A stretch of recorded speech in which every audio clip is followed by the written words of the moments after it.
नमस्कार नमस्कार नमस्कार। मेरा नाम है राजीव कुमार बजाज यानी आरकेबी और मैं हूं नेशन नाउ पर एडवोकेट प्रदीप नाम्बियार जी के साथ और हम दोनों हैं नेशन नाउ पर जो है हमेशा हम आपके साथ। प्रदीप जी, वंदे मातरम। वंदे मातरम, वंदे मातरम। जय हिंद, जय महाराष्ट्र, जय भवानी, जय शिवाजी। असल में मुझे बहुत मजा आ रहा है आजकल। मुझे प्रदीप जी बहुत मजा इस बात पे आ रहा है कि बड़े दिनों के बाद, सालों के बाद मैंने देखा है कि एक सरकार है महाराष्ट्र में जो असल में काम कर रही है। एग्जैक्टली 24/7 जिसको 365 डेज। जिसको ये कहने में कोई हिचक नहीं है कि भैया जितने भी नौकरशाह हैं, जितने भी ब्यूरोक्रेट हैं, या तो काम करो वरना जयराम जी की। I have never seen bureaucrats in Maharashtra work this hard, and that happens only when the orders come from the top, when you can actually see Mr. Eknath Shinde and of course the completely incomparable Mr. Devendra Fadnavis work so hard. Very frankly speaking, Mr. Devendra Fadnavis holds the unique distinction of being the only man, the only chief minister to have completed his full term. Yes, sir, exactly. And among stalwarts. Among if the you see stalwarts. the entire history of Congress. That's right.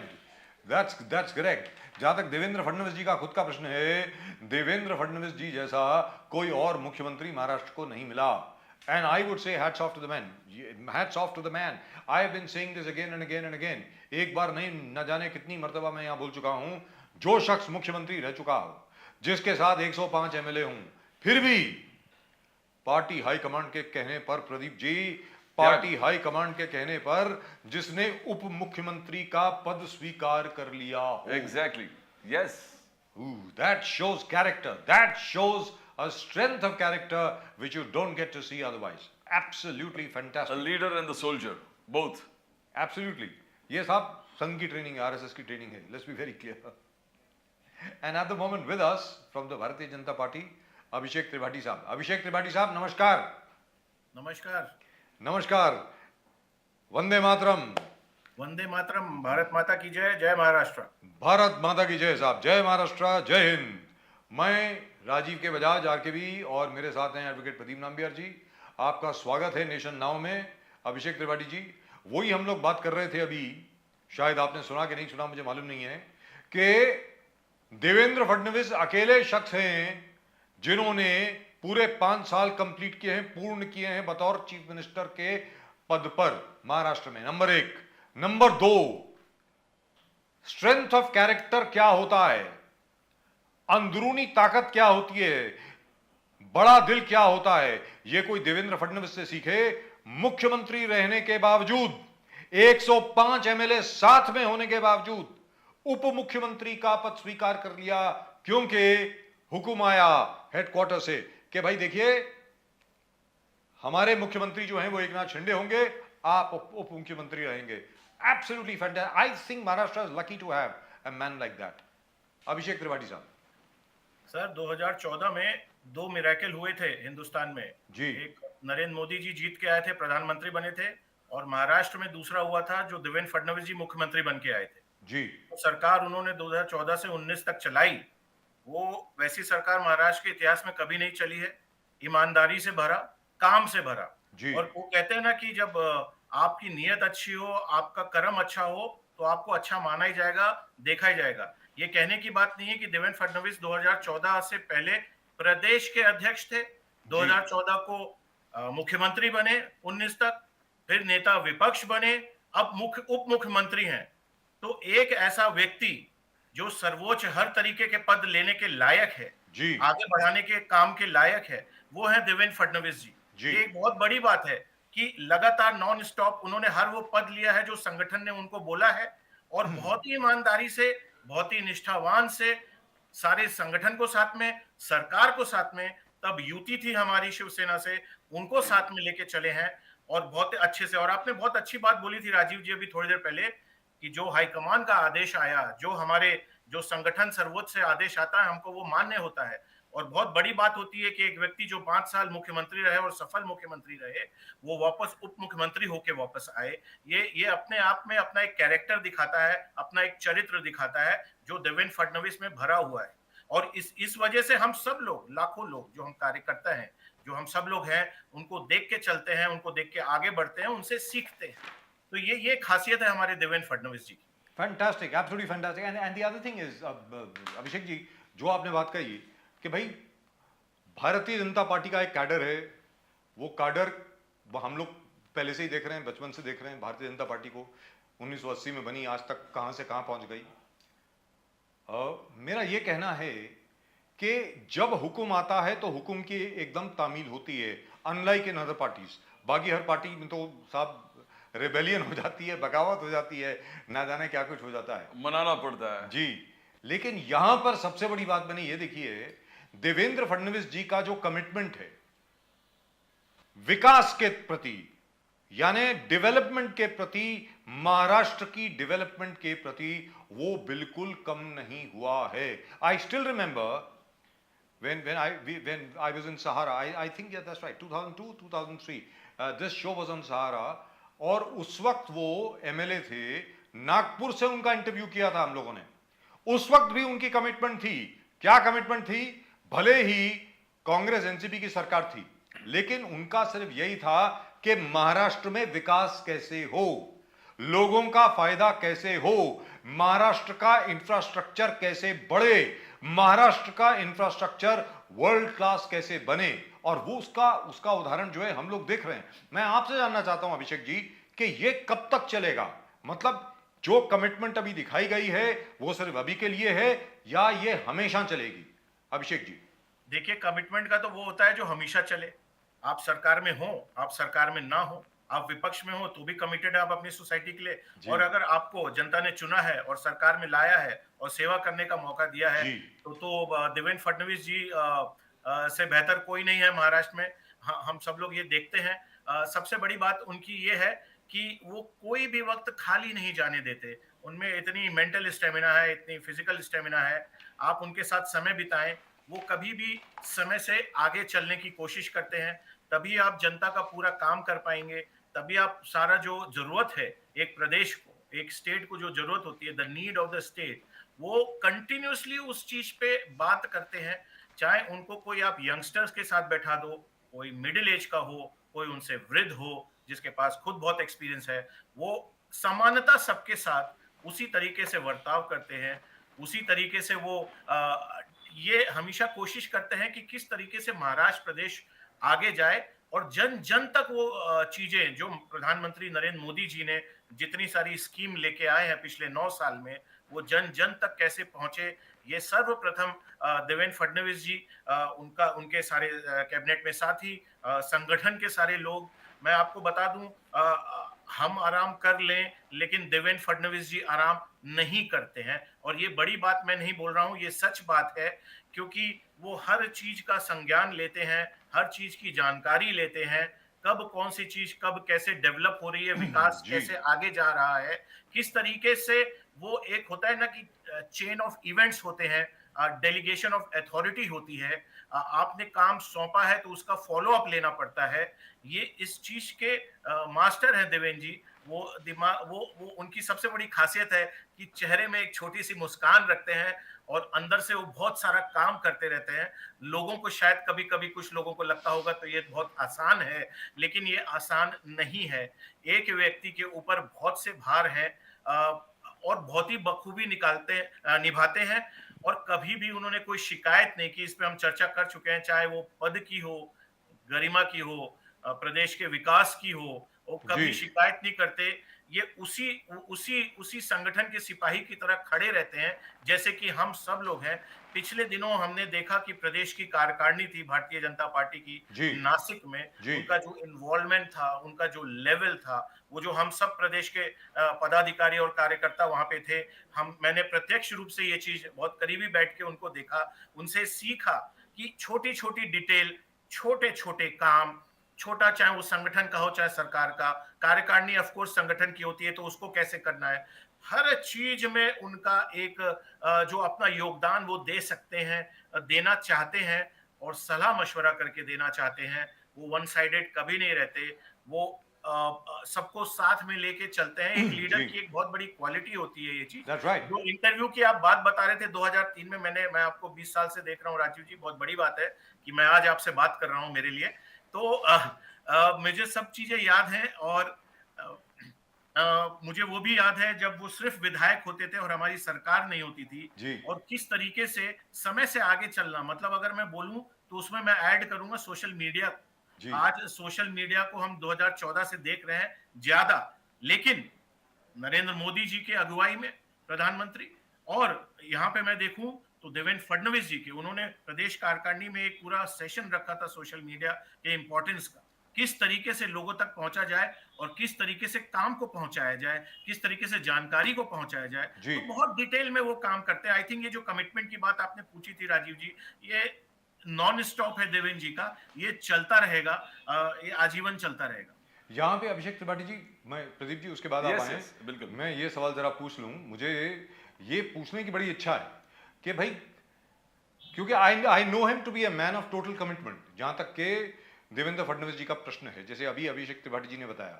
उसके अलावा अंदर से बहुत emotional आदमी है, याद रख लीजिए, उनका जो इमोशनल कोशेंट है वो बहुत जबरदस्त है। जो भी काम करते हैं इमोशन के साथ करते हैं।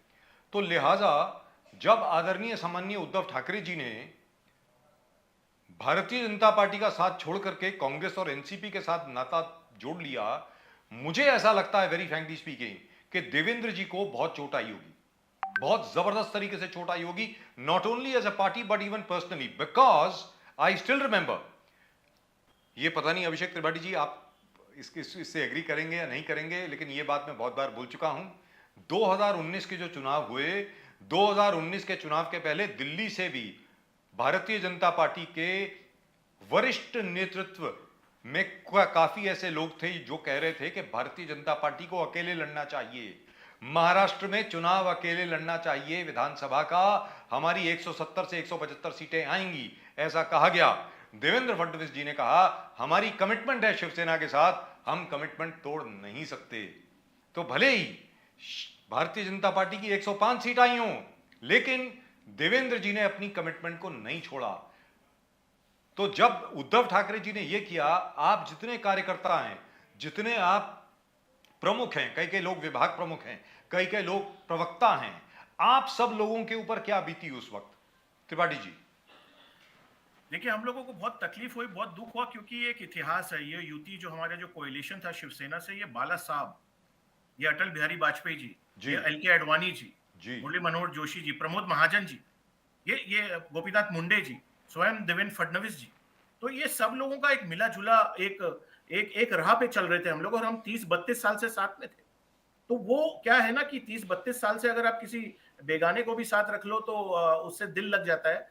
तो ये तो हमारे बहुत अच्छे हिंदुत्व के पथ पे चलने वाले हमारे साथी रहे हैं, और बाला साहब हिंदू हृदय सम्राट रहे हैं। तो हम लोगों को तकलीफ बहुत ज्यादा हुई थी। लेकिन मैं 2019 से थोड़ा पीछे ले जाना चाहूंगा। आपने ये बात की कि वो इमोशनल भी है, वो कमिटेड भी है, अपने कोएलिशन से कमिटेड है। 2017 में मुंबई में म्युनिसिपल कॉर्पोरेशन के चुनाव हुए थे जी।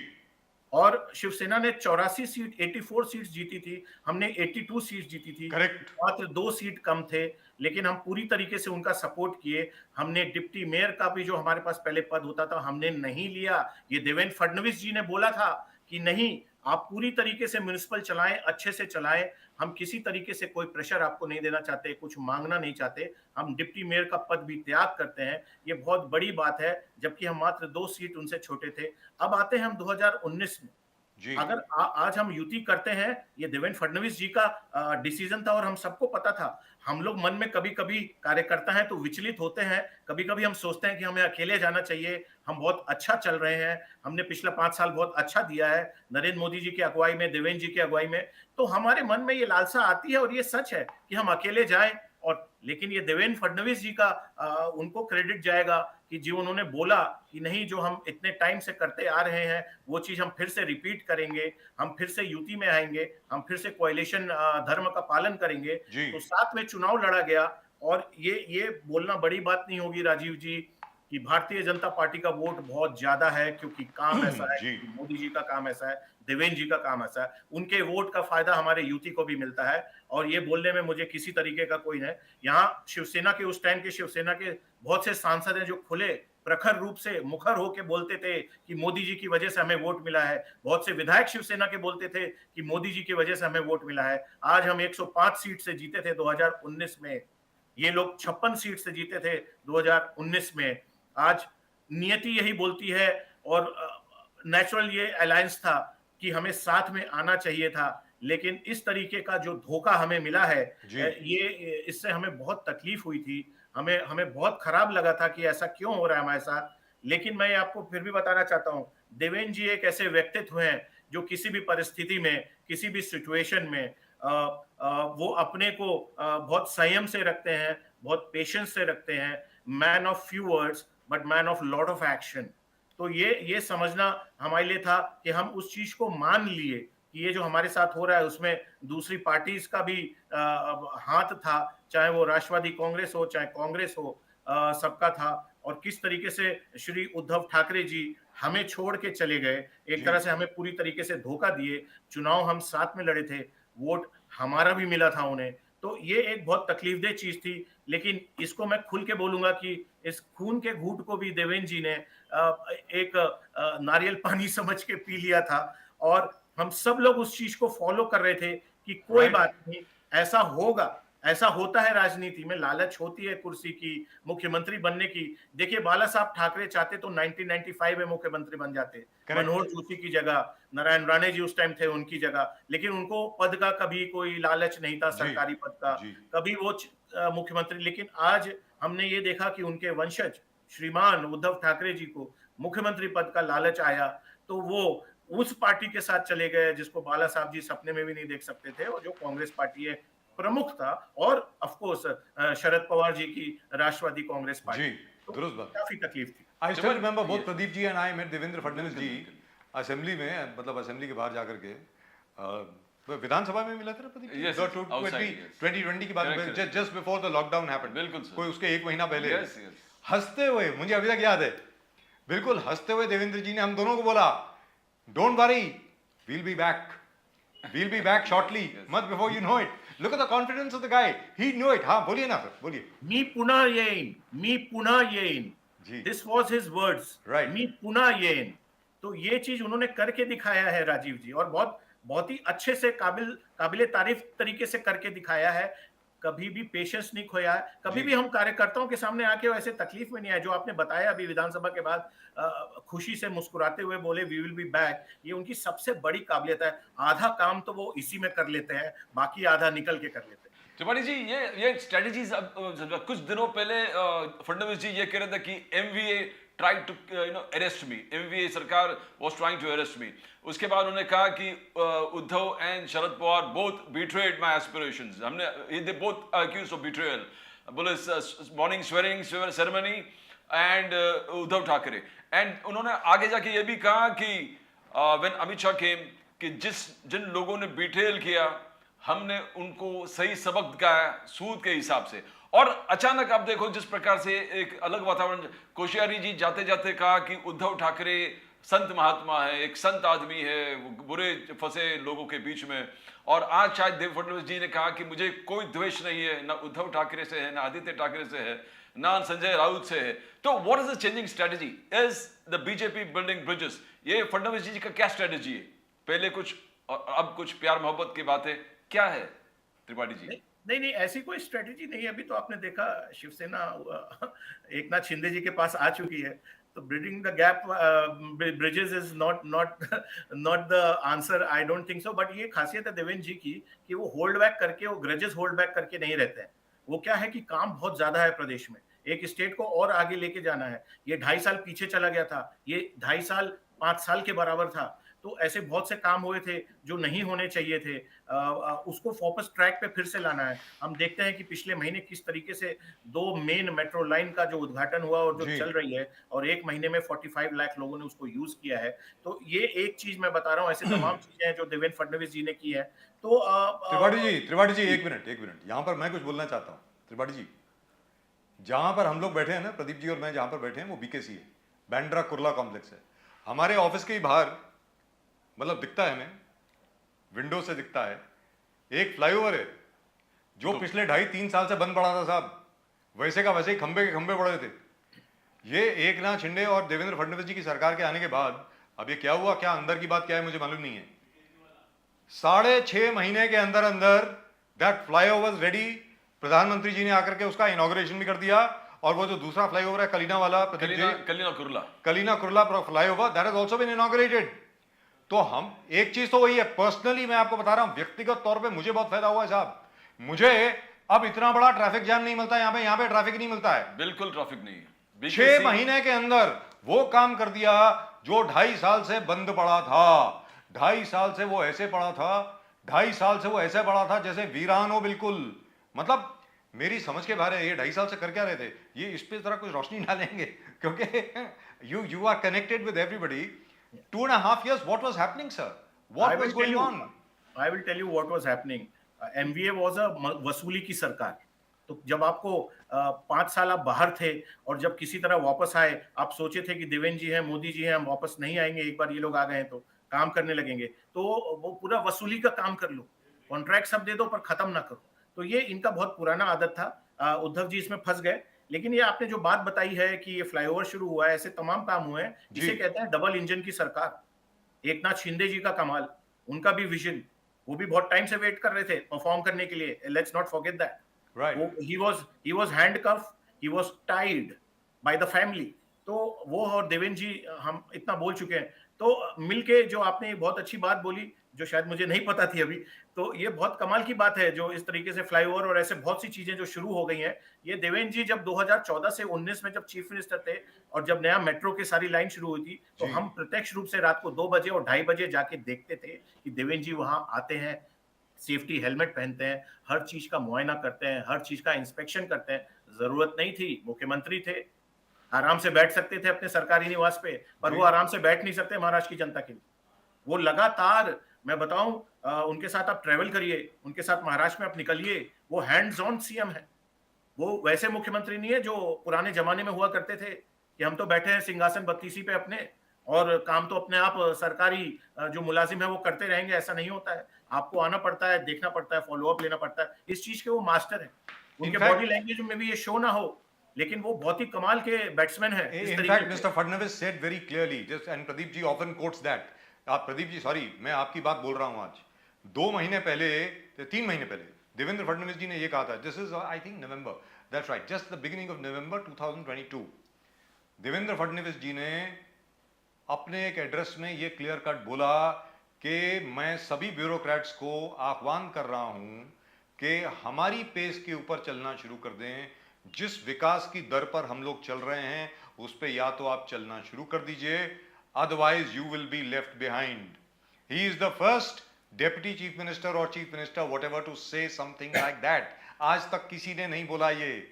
राज्य सरकार के किसी भी मुख्यमंत्री या उप मुख्यमंत्री ने कभी भी ऐसी वार्निंग ब्यूरोक्रेट्स को नहीं दी है कि भाई साहब अब व्यवस्था बदल चुकी है, अब आपको काम करना पड़ेगा। त्रिपाठी जी, ये बहुत अच्छी बात बताई आपने। ये वापस आए थे, बहुत सी लिस्ट थी, बहुत से पेंडिंग काम थे, उनको समझ में आ गया था समय कम है और हमने जो जो वायदे किए हैं वो पूरे करने हैं जनता को। अल्टीमेटली वो जनता ही है जो सब चीजों का इस्तेमाल करेगी, वो अपने व्यक्तिगत तो किसी चीज के लिए कुछ कर नहीं रहे। लेकिन यही बात मैं फिर से बोलना चाहूंगा कि जब हम संगठन में बैठते हैं उनके साथ, तो हमको भी वो यही चीज बताते हैं कि समय से आगे चलना शुरू कर दो। अगर कोई ऐसी स्कीम है जो आपको पहुंचानी है जनता तक, तो आप निकलो, समय से पहले बताओ और पहुंचाओ, और वहां पे आप अपना एग्जीबिशन लगाओ, हर तरीके का वो मदद पहुंचाओ आम जनता को, जो खास करके वृद्ध लोग हैं जो नहीं पहुंच सकते किसी सेंटर तक। वो सारी चीज वो हम लोग से बोलते हैं, बहुत अच्छे से बोलते हैं। उनकी खासियत यह है कि उनके बोलने के तुरंत 1 मिनट बाद करने का मन करता है। आई थिंक ये लीडरशिप की बहुत बड़ी क्वालिटी है। तो जो bureaucrats which is never easy to deal with in India specially, अगर उन्होंने ये चीज कही है और ये चीज हमेशा से उन्होंने कही होगी उनको, और जिस तरीके से वो समझाया होगा, तो I am sure all the bureaucrats and IAS officers and of course IPS officers also must have understood कि either shape up or ship out. Yeah. Fall in line or fall by the wayside. That's fall in line or fall behind. That's it. He didn't use the word wayside. But you know what happens now? Now we are on these projects. But what happens now? I mean, that's what I want to know from you, sir. Where do we go from here? because there are so many projects which are happening. Everything is going on at breakneck speed. Is there anything else that we have missed out? You know, we've got the Trans Harbour Link, which should be completed very, very shortly. The coastal road will be completed by the end of 2023, by November, December. The inauguration of the coastal road is there. The Goregaon Mulund connector tunnel road is already there. There's a new tunnel, one more tunnel which is already being made. Airoli Katai. That's right. Airoli Katai tunnel road. That's right. And then the there are coastal there- road, the bullet train. There are 14 new, Bilkul. 14 Lines. metro lines, out of which I think 4 are functioning now. And the 2 that you mentioned, Metro 2A and 7, they're already functioning and they've already reduced traffic by a very large extent.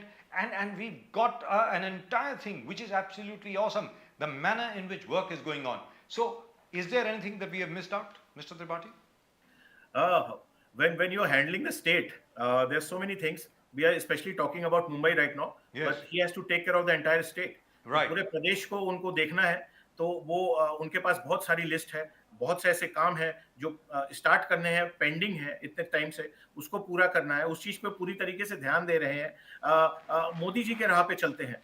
Modi ji ने बहुत बड़ी list बनाई हुई है देश के लिए और वो टिक मार्क करते जाते हैं कि अब ये पूरा हो। वैसे ही देवेंद्र जी भी टिक मार्क करते जा रहे हैं बॉक्स पे कि ये पूरा हो रहा है, अब ये पूरा हो रहा है। ऐसे बहुत से आपने बताया है, उसमें सेंटा क्रूज से चैम्बूर जाने की रोड है, बोरीवली से डायरेक्ट थाने कनेक्शन की है, टनल बनेंगे जिसके थ्रू होगा। तो ऐसे बहुत से क्यों इंफ्रास्ट्रक्चर, मुंबई एक ऐसी जगह थी, सबसे बड़ा मेट्रोपॉलिटन होते हुए भी यहाँ पे इंफ्रास्ट्रक्चर की बहुत प्रॉब्लम रही है हमेशा से। और उस चीज पे उन्होंने सबसे पहले ध्यान दिया है कि लोग अपने घर से निकले तो कहीं पहुंच जाए आराम से, और अपने अपने ऑफिस से निकले तो अपने घर आराम से पहुंच जाए, क्योंकि यहाँ ट्रैवलिंग में बहुत टाइम होता है, परिवार के साथ समय कम बिताते हैं। तो ये चीज पे उन्होंने बहुत ज्यादा ध्यान दिया है, सोशल सेफ्टी पे बहुत ज्यादा ध्यान दिया है, सिक्योरिटी पे बहुत ज्यादा ध्यान दिया है। अब आप देखेंगे कि पुलिस का काम करने का तरीका अलग है, चाहे वो ट्रैफिक सिग्नल्स हो, चाहे वो कंट्रोल रूम हो, वहां से लेके यहाँ तक का जो कोऑर्डिनेशन है, हर चीज पे वो ध्यान देते हैं। वो होम मिनिस्टर भी है हमारे प्रदेश के, जी। तो किसी चीज को वो छोड़ते नहीं। काम करने का तरीका उनका कुछ ऐसा है कि थोड़ी देर में काम हो जाता है और लोगों को लगता है ये सचिन तेंदुलकर की तरह वो शॉट मारते हैं कि दुनिया को लगता है बहुत इजी है, और होता वो बहुत कठिन है। लेकिन we are all waiting for the Mumbai-Delhi expressway to be completed. I hope that gets done very shortly. Ji. Very soon, this year itself. That'll be fantastic. You know, less than 12 hours to reach Delhi by road. Fantastic. Absolutely fantastic. You know, nobody could have thought of that. And then you got another one from Bombay to Bangalore, also by road, which is fantastic. And that's what Mr. Gadkari says, that the best time for people to travel, people are going to travel by roads and Yes. less by aircrafts. That absolutely. And once the coastal road gets made in Mumbai, I'm waiting for that day. Because once the coastal road gets made, भाई मुंबई की शक्ल बदल जाएगी. Let's be very clear. बाकी आप जो मर्जी कह लीजिए. In fact, I remember when Gadkari ji was the PWD minister in between 95 to 99, he made 42 flyovers. 42 flyover उन्होंने बनाए. अब मान लीजिए पुणे एक्सप्रेसवे भी, जी, Mumbai Pune expressway and 42 flyovers, and he started the Bandra Worli sea link. अब यहाँ पर क्या है कि उनका प्लान था बैंड्रा वर्ली सी लिंक जो है वो 2-2.5 साल के अंदर कंप्लीट हो जाएगा. अरे 12.5 साल लग गए उसको यार. एग्जैक्टली। नंबर 1. नंबर 2, मैं कुछ और बोलने वाला था. अगर मान लीजिए वो 42 फ्लाईओवर नहीं बनते तो क्या हाल होता मुंबई का. उस वक्त बहुत क्रिटिसिज्म आ रहा था. I remember I was the editor of the daily at that time, and at that time I remember everybody was protesting, you know, यहाँ ट्रैफिक जैम है इस फ्लाईओवर की वजह से. अगर मान लीजिए वो मुंबई में वो फ्लाईओवर नहीं बनते तो क्या हाल होता सर. बहुत बहुत बुरा हाल होता, क्योंकि आज भी जितने बन गए हैं हमें कम लगते हैं। हम जनता के हिसाब से अगर सोचें तो हमेशा ये होता है कि जितना ज्यादा हो जाए उतना अच्छा है। तो आप समझ लीजिए उस टाइम की जब आप बात कर रहे हैं 12 साल 13 साल 20 साल पहले की, और अगर वो उतने नहीं बने होते तो हम कहाँ पे स्टैंड करते. शायद आप स्टूडियो ना पहुंच पाते, शायद हमसे बात ना हो पाती, शायद ऐसे किसी तरीके के जो तमाम काम है वो नहीं हो पाते. बहुत ईजी है, हम घर से निकलते हैं, हमारे पास ऑप्शन होता है एक जगह से दूसरी जगह पहुंचने की. दिल्ली इस वजह से काफी फेमस थी बहुत पहले से कि वहां पे कई तरीके के रास्ते हैं एक डेस्टिनेशन पहुंचने के. अब मुंबई का भी वही हो रहा है. आपने बहुत अच्छा एक बात बोली कि कोई काम अच्छा हो और वो दिखे भी अच्छा जी. The look, the face of the, तो वो जो कोस्टल रोड है उसकी वजह से एक लुक भी दिखना चाहिए. It's a maximum city in the world. And you know, the BMC budget of 53,000 crores, opposition का कहना है it's BJP, I mean Dev Fadnavis ji और शिंदे साहब बोलते हैं this is a development budget. You got development all across, everywhere. Right. But the opposition says that this is a contractor's budget. There is nothing for development. There is nothing for the people. There is no employment. There is nothing for education. There is nothing for roads. Tripathi ji, opposition is saying that this is a contractor's budget. You are preparing for the next BMC election. क्या कहना है आपका? देखिए, opposition को बहुत अच्छे से समझ में आ चुका है कि वो अपोजिशन ही रहेंगे अब हमेशा। अब वो वापस नहीं आएंगे। एक गलती बार बार रिपीट नहीं होती। एक गलती को कभी कभी माफ कर दिया जाता है या नजरअंदाज कर दिया जाता है, लेकिन अब वो समय निकल चुका है, क्योंकि उस गलती में धोखा था, उस गलती में करप्शन था, उस गलती में ऐसे बहुत से हरकतें हुई जिसके बारे में अगर बोलने लगूं तो एक लिस्ट रेडी हो जाएगी। तो ये चीज हमको बहुत अच्छे से मालूम है, देवेंद्र जी को बहुत अच्छे से मालूम है, हम दिल्ली के शीर्ष नेतृत्व को बहुत अच्छे से मालूम है, एकनाथ शिंदे जी हमारे बहुत अच्छे मुख्यमंत्री, उनको बहुत अच्छे से मालूम है कि ये नॉन स्टॉप काम करना किसे कहते हैं, किस तरीके से हम रोज एक ऐसा कुछ करें जिससे कि जो आम जनता है वो वीआईपी नहीं है, उनको हर सुविधा नहीं मिलती, जब वो जाते हैं तो उनके लिए सिग्नल फ्री नहीं होता, तो उन तक कैसे ये चीज ऐसा पहुंचाएं कि उनको हर चीज में एक सुविधा हो, चाहे वो मैं हेल्थ केयर की बात करूं, चाहे वो मैं ट्रैफिक की बात करूं, चाहे वो मैं इंफ्रास्ट्रक्चर की बात करूं, चाहे जॉब की बात करूं, हर चीज का ध्यान है देवेंद्र जी को along with the CM Eknath Shinde ji को। तो आई थिंक विपक्ष जो है विपक्षी रहेगा, लेकिन अगले साल शायद वो विपक्ष कहलाने के लायक भी ना रहे 2024। So what do you say for the MVS? Because there are a lot of surveys which are coming out. Mahavikas Aghadi को लेकर के एक कोई सी वोटर का सर्वे आया था, उन्होंने ये कहा है कि जब भी चुनाव होंगे महाराष्ट्र में, अगर अभी चुनाव हो जाएं तो महाविकास आघाड़ी कंसिस्टिंग ऑफ उद्धव ठाकरे सेना, consisting of the Congress and the NCP will sweep the elections. Bharatiya Janata party और शिवसेना जो है, यानी शिंदे साहब की जो सेना है, उसका कहीं नामो निशान नहीं रहेगा, ऐसा सी वोटर ने कहा है। They will not sweep the election, they'll be sweeper on the road, if I can say that. We have seen in Uttar Pradesh, if I can give the example, Yes. that Akhilesh Yadav and Mayawati had come together, and Yes. Uttar Pradesh is primarily a caste-based politics. Yes. And if these two set of people coming together and their parties coming together, it is always difficult to tackle them, but so easily, so organically, इतने आराम से हमने अखिलेश यादव और मायावती को हराया, बाद में अखिलेश यादव और राहुल गांधी कांग्रेस को हराया उत्तर प्रदेश में। तो मुझे नहीं लगता कि ये क्या है कि ये लोग एक ऐसा माहौल बनाना चाहते हैं। और खुल के मैं बोल दूं कि एनसीपी की तो कहीं सीट ही नहीं है ना, मुंबई बीएमसी इलेक्शन में वो 6 सीट है, तो मुझे पता नहीं वो किस उससे बोल रहे हैं, ऐसा कुछ उत्साह आ रहा है। 2019 में हमने देखा था कि कोलकाता में एक स्टेज लगा था बहुत बड़ा, जहां बुझे हुए झालरों की जो बल्ब थे वो लाइन से खड़े होकर हाथ ऊपर कर रहे थे। उस टाइम भी मैंने एक बार टीवी पे बोला था कि इसमें से प्रधानमंत्री कैंडिडेट कितने सारे खड़े हैं एक साथ जो प्रधानमंत्री बनने चाहते हैं। तो ऐसे उन्होंने माहौल हर बार चुनाव के पहले बनाते हैं, लेकिन फिर वो बल्ब फ्यूज हो जाता है, वो ट्यूबलाइट फ्यूज हो जाती है और वो लोग कहीं दिखाई नहीं देते। यही माहौल शायद मुंबई में बनाने की कोशिश हो रही है। सुनने में आया कि उद्धव जी ने सबको आमंत्रित किया है, ममता बनर्जी हों, बाकी सब लोग हों, यहाँ तक अरविंद केजरीवाल जी भी हों, उन सबको आमंत्रित किया है कि भाई मुंबई आइए और मेरे पक्ष का जरा समर्थन कीजिए। Common platform against the BJP. Rajiv ji बहुत कमाल की बात है कि इनको खुद पे भरोसा नहीं है जो बाहर के लोगों को बुला रहे हैं। क्या स्टैलिन यहाँ पे वोट बैंक है? क्या ममता बनर्जी का वोट बैंक है महाराष्ट्र में? क्या अखिलेश यादव आएंगे तो वो वोट दिलाएंगे? क्या नीतीश कुमार या लालू यादव के जो पुत्र हैं वो आएंगे, उनसे वोट मिलेगा? क्या उमर अब्दुल्ला आएंगे, इनको वोट कराएंगे महाराष्ट्र में? अरे जब आपको खुद से नहीं मिलेगा तो आप इन लोगों से कैसे मतलब ये एक बैंकरप्ट है, पॉलिटिकल बैंकरप्सी है, मेंटल बैंकरप्सी है कि ये सबको इनवाइट करते हैं, अपने यहाँ बुलाते हैं, हाथ उठाते हैं, फिर सब लोग अपने अपने काम पे निकल जाते हैं। ये एक फॉर्मेलिटी है जो फोटो सेशन के लिए बहुत अच्छी लगती है, लेकिन बाकी कुछ नहीं। He says 2024 अगर हम लोग साथ में नहीं आए तो 2024 के बाद you're going to find a dictatorship, you're going to find autocratic system, you're going to find the end of democracy। तो इसके लिए सबको एक साथ आना ही पड़ेगा, नहीं तो लोकतंत्र खतरे में है। त्रिपाठी जी देखिए, लोकतंत्र इस देश में पिछले 9 साल से तो खतरे में नहीं है। हाँ, ये सब लोग खतरे में जरूर है। राहुल गांधी यात्रा निकालते हैं क्योंकि उनकी एग्जिस्टेंस कांग्रेस में खत्म हो गई, देश तो बहुत दूर की बात है जी, भीतर लड़ाई है। तो लोकतंत्र जब भी ये बोले लोकतंत्र, समझ लीजिए ये लोग खुद खतरे में है। आज मुलायम सिंह यादव, स्वर्गीय मुलायम सिंह यादव ने पार्लियामेंट में 2019 में बोल दिया था कि मोदी जी आप फिर से आए। तो इससे बड़ा सौगात तो क्या देके गए थे। एक एक लाइन में उन्होंने 15 रैली के बराबर रैली करके दे दी थी हमें। तो ये लोकतंत्र कभी खतरे में नहीं होता। जब भी राहुल गांधी खतरे में होते हैं तो उनके सारे पार्टी के लोग बोलते हैं लोकतंत्र खतरा है।